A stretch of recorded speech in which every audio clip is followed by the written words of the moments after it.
I am Dr. Vimal Someshwar, practicing interventional radiologist involved in the management of diabetic foot.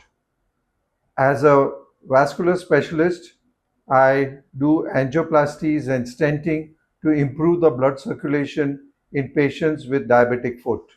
Diabetic patients are often informed about their developing heart problems, problems of the brain, kidney, and eyes. But then they're never informed about the problems with the leg. Diabetic are at a high risk of developing ulcers, deformities, and even gangrene, which may end up with an amputation. Now, this happens because of two reasons in a diabetic patient. Number one is diabetic neuropathy, wherein the nerves which send in sensations and allow us for movement is damaged because of diabetes.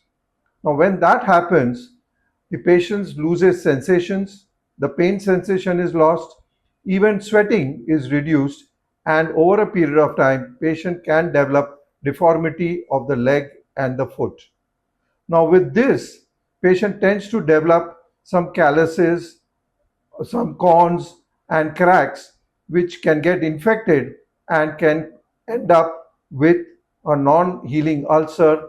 So, these non-healing ulcers can lead to gangrene formation, and finally patient may require amputation. The second problem with a diabetic patient is the arterial supply, the blood supply to the leg and to the foot. Arteries carry oxygenated blood, and that is absolutely mandatory for the viability of the tissues and skin of the leg. These arteries can develop block due to formation of plaques, which are nothing else but deposition of cholesterol. As the deposition continues, the blockages become narrower and narrow, and this can lead to reduced blood supply and oxygen to the leg.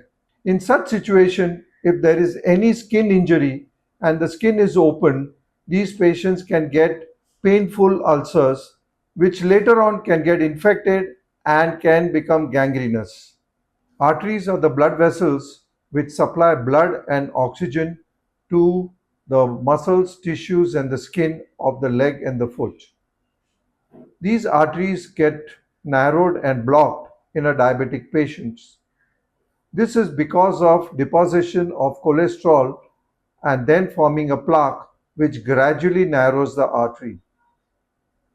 In the first stage of the symptom in a diabetic patient, they tend to develop what we call as claudication pain.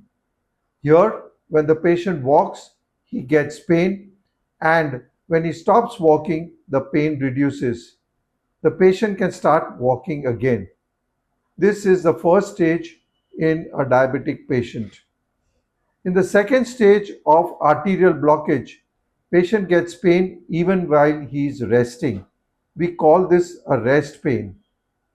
As the narrowing progresses, the arteries get blocked and the blood supply is reduced.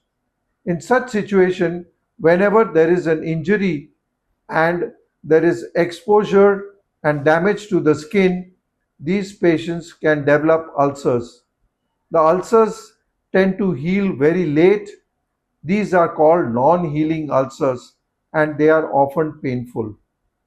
Finally, if the infection progresses, the ulcers become gangrenous, the tissue becomes black and smelly. This is the time that a doctor may recommend amputation of the diseased portion or even of the leg. One should prevent patient progressing from claudication all the way down to ulcer and gangrene, and for that patient needs to take care of the foot. So we highly recommend that these patients follow certain foot care and footwear as suggested by the specialized doctors who are handling diabetic foot disease.